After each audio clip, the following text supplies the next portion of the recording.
Live, local. This is Fox 12 Now. And hello, everyone. Welcome to Fox 12 Now. I'm Greg Nibbler. Thank you all for joining us here today. We do appreciate it. Of course, we are live here every weekday, starting around 1 o'clock, going throughout the afternoon, covering a wide range of topics here on this show. You can watch us at KPTV.com or, of course, on the Fox 12 Oregon app or YouTube. So lots of places to find this after we are live as well. Right now, though, starting off today, we are talking about measles. There has been an increase in cases of measles in Oregon, Marion County in particular, but not just there, actually around the region. And we want to find out why. What is going on? What can you do to prevent that? What can you do to stay safe and just really get some education on this? To do so, we're bringing in the experts, and that's why we have Dr. Paul Cieslak joining us from the Oregon Health Authority. And Doctor, thanks for being here. And I feel like just to do this segment justice and to really educate everyone, we may need a basic definition of measles, because I think for a lot of people, they feel like that's something that's in the past. That's like polio, that's like the mumps, something that doesn't exist anymore, but it does. And can you please walk us through, what the measles is and maybe what some of those symptoms are that people can acquire from that? Sure. Measles is a rash illness that is caused by a specific virus, the measles virus, also known as rubeola. And after an incubation period of, say, a week or 10 days or so after you've been exposed, you'll start to develop what we call the prodromal symptoms, the preliminary symptoms: fever, cough, red eyes, runny nose. And then a few days after that, you'll develop the rash. And the rash usually starts on the face or at the hairline and spreads to the rest of the body from there. People usually feel pretty ill when they have the disease. Most people will recover, but a percentage of people will develop complications like pneumonia or, in rare cases, brain inflammation. And in developed countries in recent years, 1 to 2 out of every 1,000 cases has been fatal. And I think that's, again, something that's very important for people to realize that could happen there. But having this rash and having that out there. Now, measles, there is a vaccination for this, correct? Yes, that's the good news. And the vaccine is very, very effective. So in childhood, we recommend that all kids get 2 doses of measles-containing vaccine at least a month apart.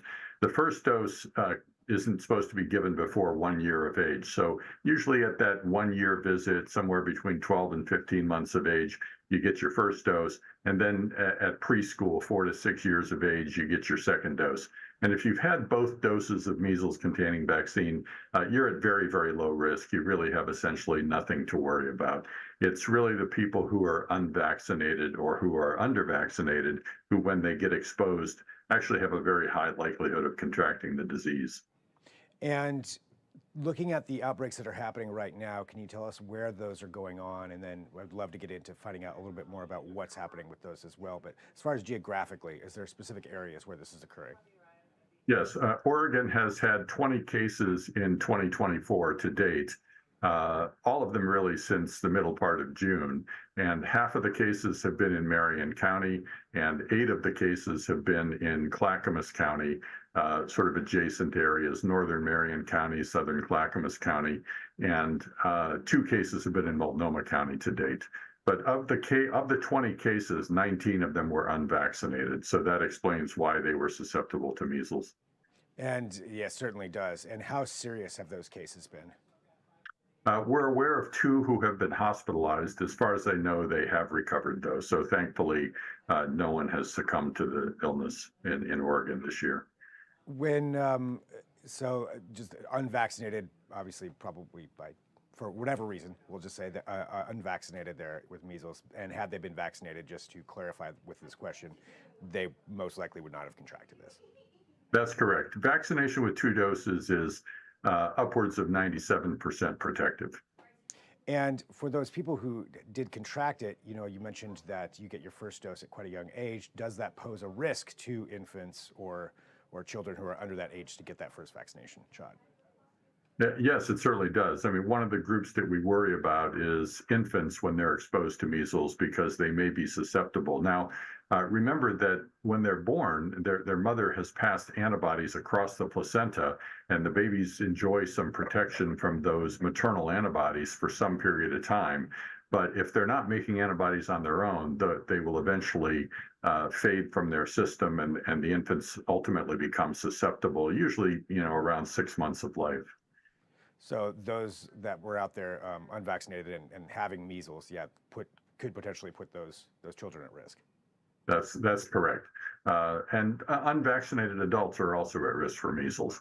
Now, we do consider anybody born before 1957 to be immune because the disease was ubiquitous back before 1957. Everybody got it, basically, whether you remember it or not. But other adults who are younger than that will be susceptible if they haven't been vaccinated. And what percentage of the population would you estimate, and this may not be something that you have statistics on, but just to ask in case you do, what percentage of the population would you estimate is unvaccinated against the measles?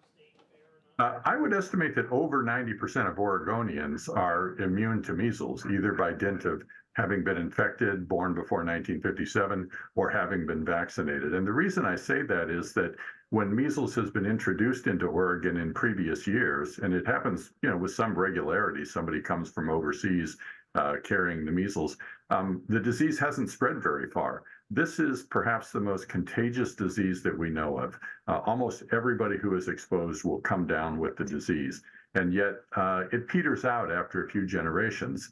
Measles has been a great public health victory thanks to vaccination, and we kind of want to keep it that way. But we do find that when measles gets introduced and it runs into a bunch of unvaccinated people, we see a lot of cases.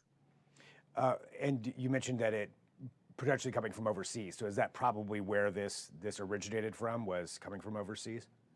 Yeah, that would be my guess, although I will say that we don't know where the first case in Oregon actually contracted the disease.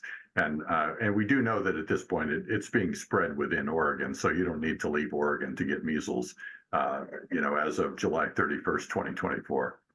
And are there more and more cases that are being found? I know that you mentioned, I believe it was 20, I think, so far. Or I believe that was on the website anyway, as far as 20. Do you anticipate that this could spread more?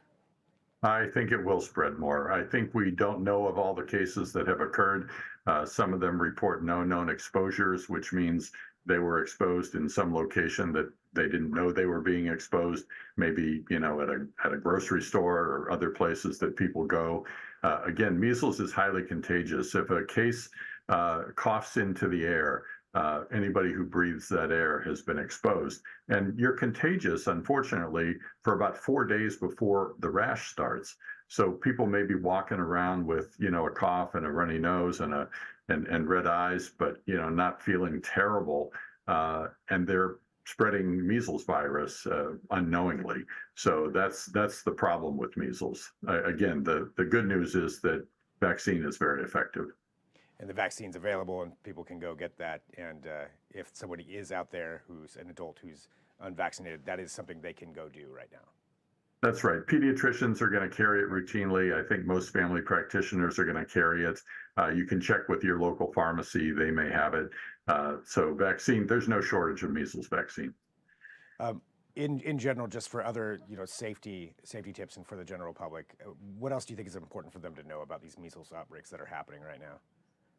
Well, if you're unvaccinated and you develop a rash illness that you think might be measles, please don't just drop in on your doctor's waiting room where you might expose other people who may have other illnesses to begin with. What you want to do is call your doctor beforehand, talk to the doctor about your symptoms, and you can arrange to be met and evaluated in a place where you won't expose other people. So we would ask people to do that.